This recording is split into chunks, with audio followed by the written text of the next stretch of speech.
Hey, welcome to the Tracy and Sharon Show. So we are here today with a special guest, but first, like always, we're going to talk a little bit about ourselves. So, and some events we have coming up.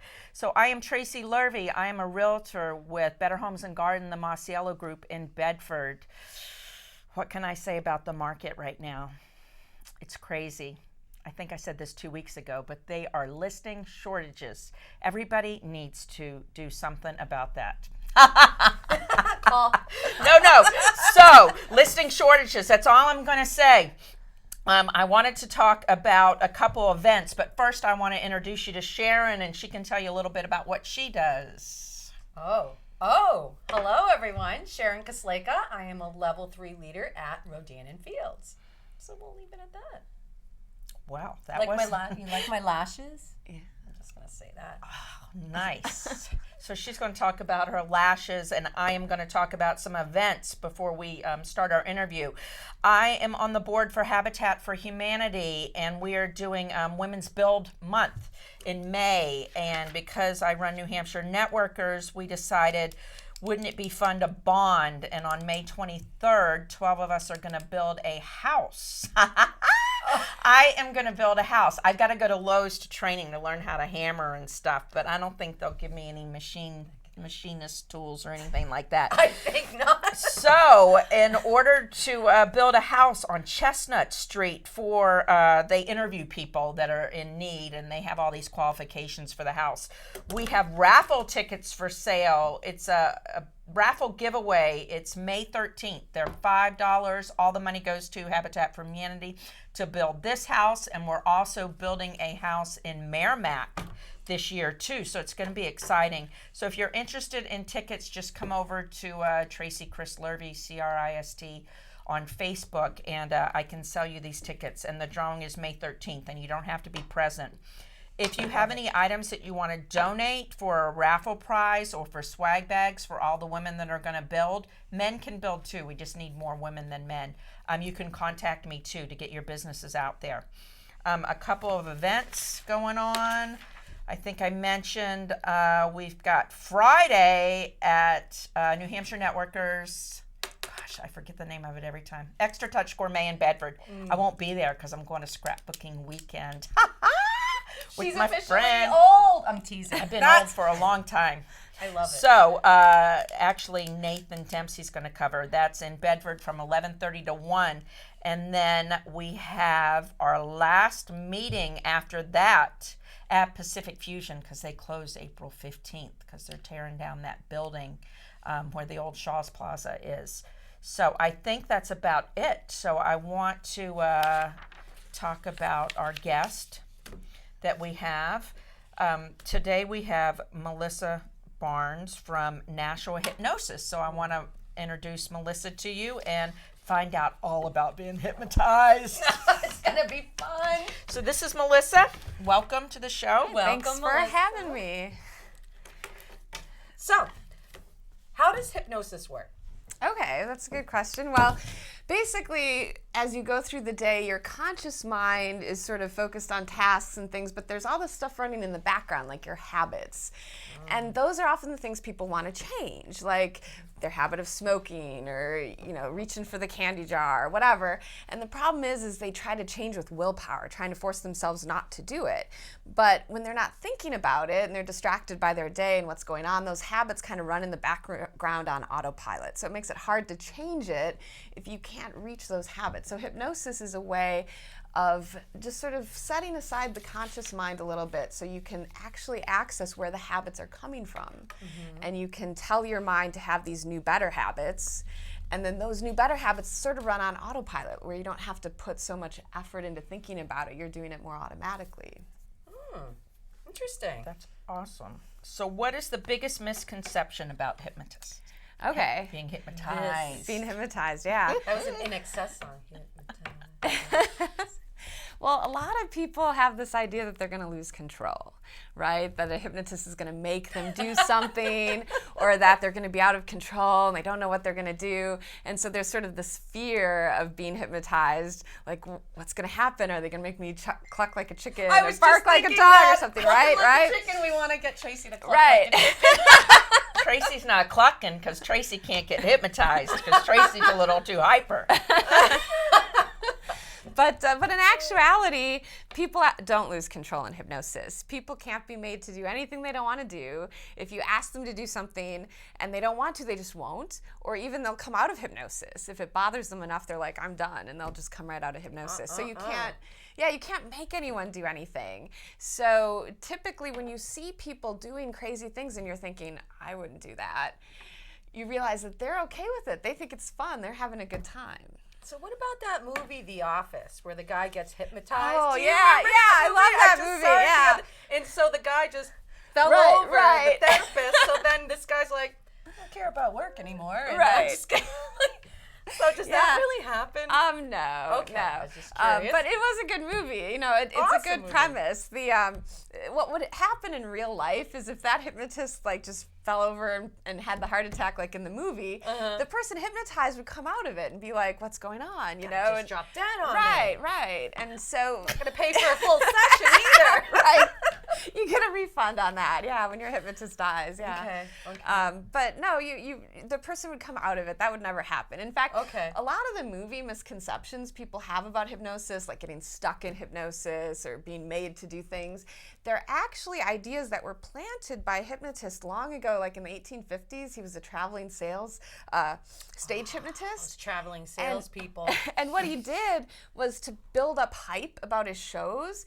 Ahead of time, he would send out this guy who would go to one half of the town and he'd talk up hypnosis like, it's awesome, it's great, it's so much fun, you should come to the show. And he'd go to the other half of the town and he'd say, oh, I can't believe you're having that hypnotist, it's so scary, don't you know what happens when a hypnotist comes? And he would feed in all of this stuff about things that happen. So by the time he got there for the show, people would be picketing the show and all this controversy, and ticket sales would be through the roof. So it actually was a clever marketing strategy that has sort of echoed into today where people still believe that stuff. Okay, well, I'm Yeah. glad you don't do that. So Right, that's right. funny. Yeah. Okay, so what kind of things can hypnosis help with? Yeah, well, there's a huge range. People are often surprised by the variety of stuff. Most people already know, like, they think of losing weight and quitting smoking. That's kind of the common things everybody thinks of when they think hypnosis. But there's a lot of other stuff, too. It can help with sports improvement. It can help with test anxiety. It can help get rid of fears and phobias and stuff. Spiders. Yeah, I've had people come in for that specifically. Yeah, I had this one guy, he was just kind of a really macho guy, and everyone found out he was afraid of spiders, so they started tormenting him like endlessly. And making it worse. Yeah. So he came to terrible. me, and after the first session, he came back the next time, and he was so proud because somebody had tormented him, like threw a spider at him, and he like literally picked up the spider, and he looked at the person, and he said he just ate it. And, he said, and nobody ever bothered him again, you know. But before That'll teach him. But pretty big turnaround, yeah. But so it can help with fears. It can help like public speaking, building confidence. It's a good one, You know, I get people for sleep issues, having problems sleeping. I get doctor referrals for lots of different medical stuff too. You know, pain issues. I've had people for tinnitus. I had a guy come once who had been referred by his dermatologist for this like skin problem, and they had been trying stuff for years and hadn't worked, and the doctor had almost given up, like, well, why don't you try hypnotist? Maybe that could do something, you know? Like I don't know what else to Never do. heard of that. And within like a couple sessions, it had all cleared up. It was gone. Maybe it was my stress gosh. related or something, Yeah. where like people break out in hives and. Yeah, a lot of people, there's a huge connection between like the mind and the body and how things affect each other. So who can be hypnotized? yeah, well, Clearly, us. We cannot. We can't. We're too high strung on. yeah.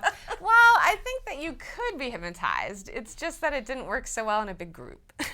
In the cocktail, maybe. Right. So like in a big group, you were sort of easily distracted, you know, and focused on everyone else. Because I wanted to be famous, so I was at where we camp at Cold Springs, and I didn't want to be famous, but the hypnotist was there, so we were there, and they called us up. They called Brittany up there, and they called me up there, and then we got up on stage with about 15 other people, And you're right. I tried so hard. I'm like, okay, and everybody, he's do talking, and we're all just listening, and then all of a sudden I get that little tap that I know I'm booted off because I can't be hypnotized. Or there I couldn't because I wanted to so badly. Right. And then Brittany did, and I know she did because she danced like a washing machine, my daughter, and she's a dancer. And they're like, can you dance like a washing machine? And she got up there and she was like doing this cycle thing. And she's like, I didn't get hypnotized.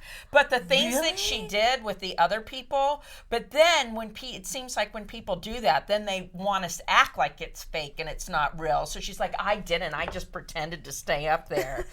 But they did. They were hypnotized. Yeah. That's crazy. You can actually tell the difference when somebody's faking or it's real, especially like me being close enough to them. There's a lot of physiological stuff that changes with their muscle tone and breathing and coloring and the way their eyes move and stuff that's kind of hard to fake. And We so should you do a get private tapped. session. You get tapped, Yeah. don't you? So Yeah. that's why I wasn't faking. I just Couldn't do it. I just couldn't concentrate. Yeah. We long should enough. try it though sometime. Yeah, in a big group, it's harder because the hypnotist is having to do things that are working for most people and kind of judge the whole group. But one-on-one, like if you come into the office and I work with you individually, I can pick the thing that I think will work best for you. And I also can keep adjusting as I go. If something's not quite working right, I can try a different strategy. And there's so many different ways to be hypnotized that you can pick the right one to fit the person.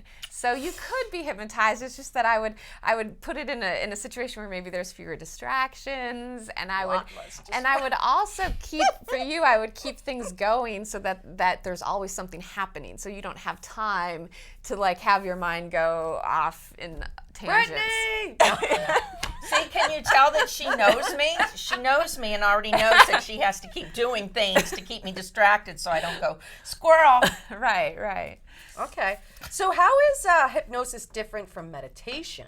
Yeah, a lot of people do meditation and then, they're like, well, what's the difference with that and hypnosis? Or they get hypnotized and they're like, oh, it kind of felt like meditation. Mm-hmm. If you already meditate, it'd be really easy for you to be hypnotized because in actuality, they're kind of the same state. Like if you do a brainwave scan on somebody, the hypnosis and meditation look the same. Interesting. Yeah, so the difference really is that in meditation, you're just being in that state. You're just getting relaxed and just being in that state. Makes sense. Whereas with hypnosis, you're using it to accomplish a goal. You get in that state and then you focus on suggestions to alter your behavior afterwards to reach a goal. Well, stop interrupting the show, people. I got Facebook Live going and it's dinging. That must mean people are happy.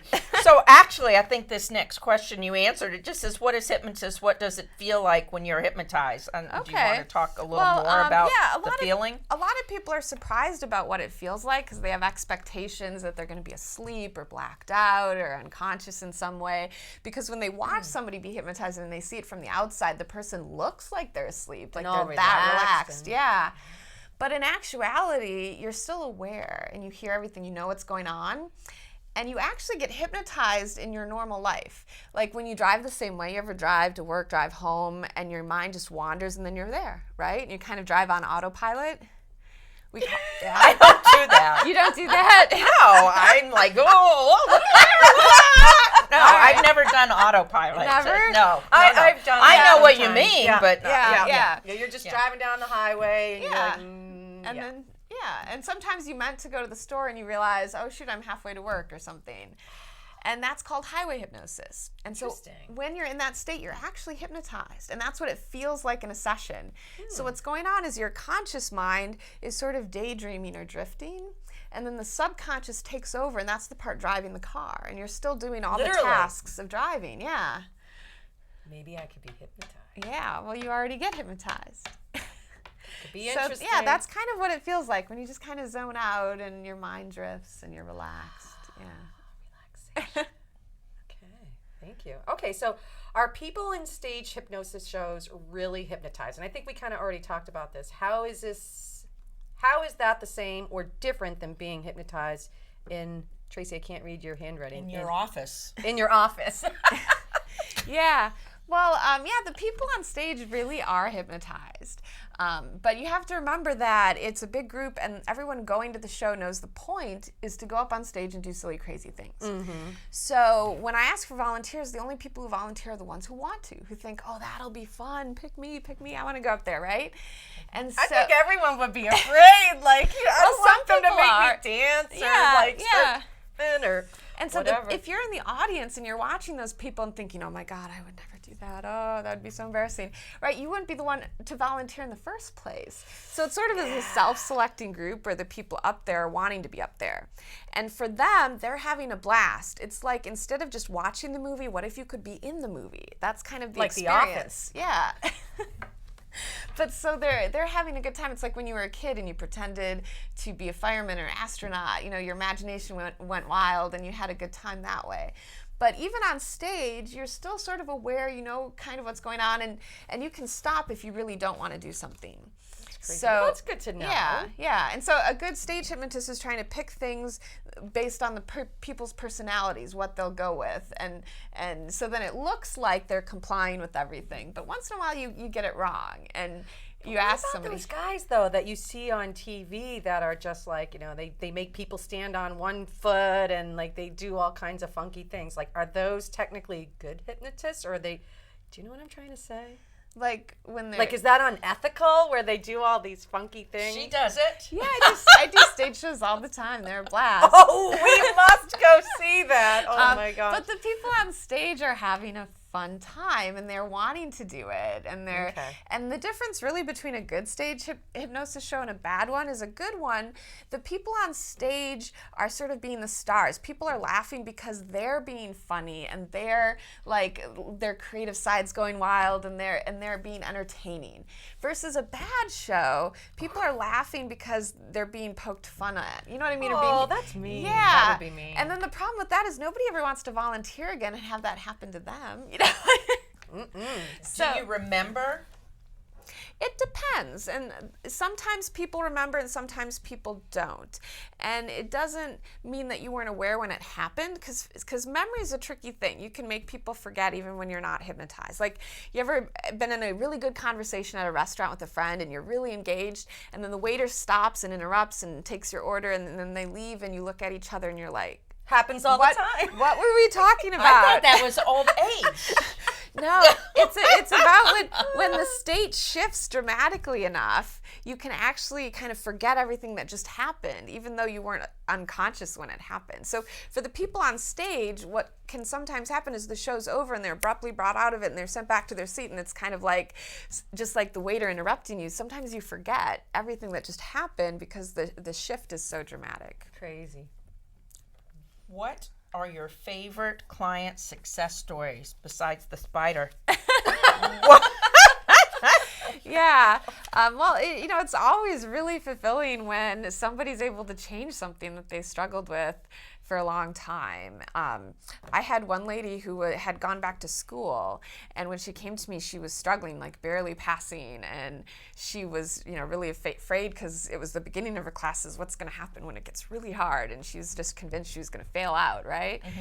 And it was really just her stress that was getting in the way. Like, she studied, she knew it, but when it came to the exam, she just blanked and she couldn't think of it, right? Poor thing. And for her, it was just such a dramatic turnaround. Within after the first session, she came back to me the next week and she'd gotten 100 on her test. Oh, wow. And awesome. like from getting 70s to 100, and then for all the weeks after, she was averaging 95s, 98s. I mean, she was just way better than she had been. That's cool. Yeah.